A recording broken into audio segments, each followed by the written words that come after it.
Hey guys, what is cracking? It's Krakenation here, coming at you guys with the next installment of our competitive analysis series, where today we're going to be looking at the alternate form of Donphan, Great Tusk. This is a very competitively interesting Pokemon that I think has a lot of viability, and I'm really excited to be taking a look at. So let you guys know how you can set your Great Tusk up to be as competitively viable in competitive Pokemon formats as possible. Give you an idea of what this thing makes it, what makes it good, what makes it tick. Also, maybe even how you can beat it or build around it when you're playing against it, playing with it, etc. So without further ado, guys, let's go ahead and start taking a look. First up, we've got this ground fighting typing. This is an excellent offensive typing for sure. Now, unfortunately, I will say that ground and fighting do share a little bit of overlap in what they hit and what they are resisted by. For example, they both hit steels and rocks, and they're both resisted by flying. So it's not a typing that actually is as good as you may think it is. Ground and fighting type are really great offensive types standalone, and then when in conjunction with a very unique secondary typing, but they have a little overlap when they're paired together. So it's still a great offense typing, but just not quite as good as it might look at first glance. It has the ability photosynthesis, which when in response to either holding a booster energy or under sun, it activates and it boosts your highest stat by 1.5 times. Single use when you're using it with a booster energy, and we'll talk about that a little bit later. And if you're using it on a sun team, you get that boost as well, which is kind of neat, and I guess makes this thing viable on sun teams. But I think for the most part, it's an ability is a little tricky to utilize. It's not a perfect fit on some teams, although, you know, some teams might be a little better than they used to be, so we shall see.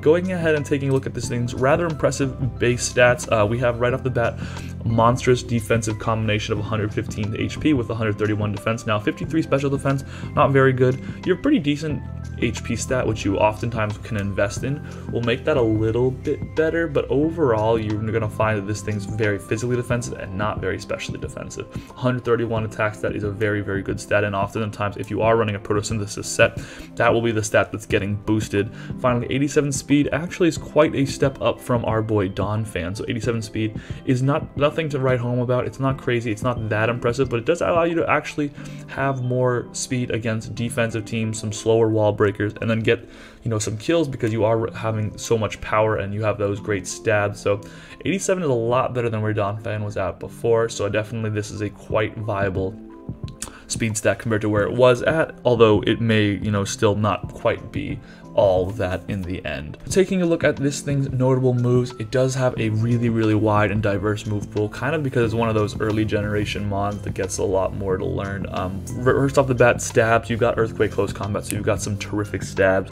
You've got things like coverage moves, like Ice Spinner is fantastic on this thing for coverage. You've got like Fire Fang, Iron Head, Play Rough, Mega Horn, Knockoff, some terrific Zen Headbutt, Thunder Fang.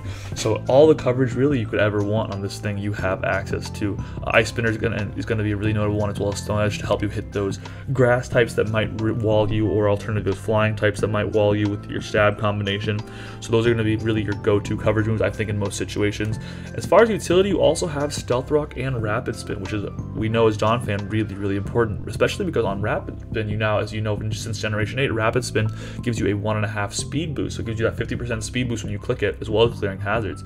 So all of a sudden now, you think about this, Great Tusk has an 87 speed stat with a 1.5 times boost. That's actually quite respectable. So your Great Tusk is all of a sudden going to become a dangerous offensive threat if it gets off a Rapid Spin, and your opponent might be in a tricky situation trying to take hits from this monstrous 131 attack paired with an attack investment. If you have Photosynthesis online, you have a Rapid Spin up, all of a sudden Great Tusk turns into an even borderline sweeper type Pokemon after clicking a Rapid Spin, which is very impressive for it. Furthermore, it does get Stealth Rock, so you have that just general utility access without compromising your offensive pressure with a much more passive Pokemon, because you have Close Combat, Earthquake coming off 131 attacks, powerful base power stabs. Definitely something to keep an along on. Headlong Rush is another option, although I think for the most part you probably won't be running that quite as much. It's basically just a different close combat. I think you'd rather run Earthquake in most situations, but if you want that extra power, Headlong Rush, definitely an option. Taking a look at some sets, guys, the first up is this utility attacker set. We're going to run max HP, max attack, but you could definitely run this with max attack and then a Jolly Nature and 252 speed. So I just want to stress that really could go either way. I think this set is kind of a no-brainer as far as Rapid Spin, Earthquake, close combat, Stealth Rock. Now, as you may realize, you cannot hit flying types with this set. So if you do want to run a move to hit flying types, maybe you opt for not running one of your stab combinations, or if you want to run Ice Spinner or Stone Edge, you could choose like, okay, well I have Stealth Rocks somewhere else in my team, or I can fit them somewhere else, so I'm gonna run an extra covered move on my Great Tusk, or same thing for Rapid Spin. I have Hazard Clearing, maybe I have a Defogger somewhere else that I can run. In this case, I'm gonna forego Rapid Spin so that I can hit Ice types with my Great Tusk. I'm running Leftovers here. You could do Booster Energy, but I think this is a Great Tusk set that probably has more options, especially because of the health investment that I have in this particular set. It's going to be more likely to come in and out throughout the match, and Booster Energy is a one-time use, so you probably wouldn't want to run that necessarily on this particular set. I'd be a little more inclined to run it if I was running max attack, max speed, Jolly Nature, which again is very viable, but even then, the fact that you're running your Spinner and your Rocker, which tend to be Pokemon that are at a higher chance of coming in and out, you're going to want to probably just stick with Leftovers for the most part. Here will be your best bet. I think this is probably its most viable, or at least a variant of its most viable set, where it offers its strengths in terms of hard-hitting power as well as its utility at the same time. Taking a look at just the sets that are all in on power, we're going to take a look at this bulk up sweeper set that I kind of cooked up for you guys.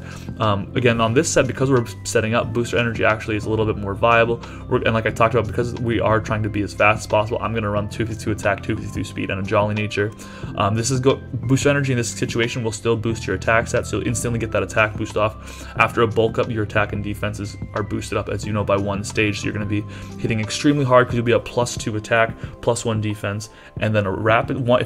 I would put Rapid Spin on this set, because if you run Earthquake Close Combat, again, obviously you're not hitting flying types, but in a situation where you wanted to run Rapid Spin, you could still do that and still potentially get that extra speed boost, have some utility, and you know, be a very dangerous, basically setup sweeper at that point with the +2 attack, +1 Rapid Spin. But that is pretty hard to get Great Tusk that setup, and also, like I said before, that means you're not going to hit flying types, and that is unfortunate. So Ice Spinner or Ice Shard, even to get some priority in, that's able to hit those, could be a more viable option. For the most part, I would probably use the Ice Spinner on this set, because it just allows it to be kind of a clickable bulk up once and maybe just fire off a couple extremely powerful wall breaky attacks. You don't even need to click bulk up the first time. After you have Booster Energy online, you'll just hit really hard. Leftovers is pretty viable in any bulk up set, because you are boosting your defenses a little bit. Leftovers is going to make that set a little bit better, just because you extend your longevity even further, because Great Tusk does not have access to any recovery despite how good the rest of its move pool may be. Just a cool little setup set that you guys might have some fun with. I think for the most part, the utility attacker set's probably going to be a little better for your average team, but this is a set that could be fun as well. Taking a look at just some pros and cons in general, like we've talked about, terrific offensive stab combination with just a lot of offensive powerhouse moves to back it up, and then as well as a good utility move pool. Stealth Rock and Rapid Spin are two extremely good moves, as we know, and Rapid Spin's better than ever, and it's a move that fits what Great Tusk does very well, and now it fits its stat allocation a lot better than it fit Donphan's, for example. However, poor defensive typing makes it a little hard. It makes it a little hard to take advantage of that bulk. It does have a lot of extremely common weaknesses. Very poor special bulk leaves it very vulnerable, so you kind of have this problem where it also doesn't have recovery, and it's going to be left taking a lot of hits, so it doesn't necessarily love the fact that its defensive typing is what it is. Furthermore, that's even augmented a little bit more by, I should say worsened, by a pretty mediocre speed without a boost. Now Rapid Spin can boost you up like we talked about, and it does get Ice Shard for some weak priority that's non-stab, but for the most part, 87 speed is going to leave you outsped in more offensive-paced metagames. It'll be a little better in a defensive metagame, but on an offensive, you know, fast meta where most metas always end up, you're gonna have to be very careful about getting outsped, getting worn down, and getting cleaned up later on in the fight. Taking a look at just some team options, guys, we wanted to make sure that we know that any Pokemon that appreciates Hazard Game control is going to appreciate Great Tusk as a teammate. This thing is basically tailor-made to support a sweeper, because it basically comes in, it can hit really hard with the stab combinations to wear down some sweepers. Something like a Quackleval would appreciate this, for example. And it also can hazard clear to get rid of hazards, so your sweepers can come in for free. Something like a Chien-Pao would really appreciate that, right? But then it can also set the Stealth Rocks. So just in general, Great Tusk is a great supportive teammate for any kind of sweeper or offensive team. It would love, like, those kind of Pokemon that want hazards set, they want hazards cleared off their side of the field, so they want to reduce their own chip damage, increase their chip damage on their opponent, and wear down opposing walls with a nice decently powered wall breaker. Great Tusk fills all of the above roles really admirably. Teammates that beat flying types in general are going to be really appreciated as well, just because we talked about a lot of these sets end up in a tough spot where they can't necessarily hit flying types that well unless you make space for Ice Spinner, which is a little bit of a tough find sometimes. So teammates that beat flying types are going to be really appreciated, as well as special walls in general, just because we talked about, as we know, Great Tusk is going to be really have a tough time taking on special hits. So when those special attackers come in, you're going to want to be able to switch into something that can take a special hit or two. Furthermore, you know, something that can like wish pass, like a Blissey comes to mind as a potential teammate as a Great Tusk, just because it's a special wall that can also wish pass and allow Great Tusk to extend its longevity even further. Now, biggest threats, like we talked about, opposing flying types will just tend to be the general largest problem in the world for Great Tusk, because they don't get hit unless you are running a specific move. But if you're running an Ice Spinner or Stone Edge, you may be running a slightly suboptimal Great Tusk set in terms of utility. So just something to keep in mind, that, you know, flying types will be an issue for this Pokemon. Special attackers, especially ones that are faster, which like we talked about are quite common at 87 speed, it's not outspeeding the whole metagame, are going to be something you should be very careful of, because at below average special defenses, this thing's going to take even 40-50% from a lot of neutral special attacks that aren't even that powerful. So especially when those start getting super effective, you start looking at a lot of 2-hit KOs and 1-hit KOs, which obviously is not ideal on our Pokemon. We want to keep it alive for as long as possible. Guys, I will say overall, Great Tusk seemed like a really, really good Pokemon. It's got a lot of competitive viability, and it's really good as a support mod to any kind of sweeper or offensive team that needs some hazard support from a Pokemon that doesn't completely give up offensive pressure when it comes in, and if anything, generates more of it with its impressive stabs and attack stat and move pool. So I think this thing's going to be very good. Let me know what you guys think about Great Tusk down in the comment section below, and let me know what set you guys are excited to try, or if you have any suggestions that maybe I didn't talk about with this Pokemon. I want to know all about it.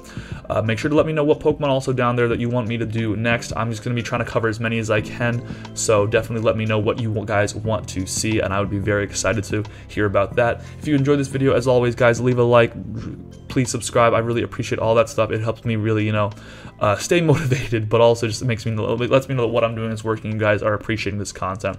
In either case, guys, I will see you guys later. Krakenation out.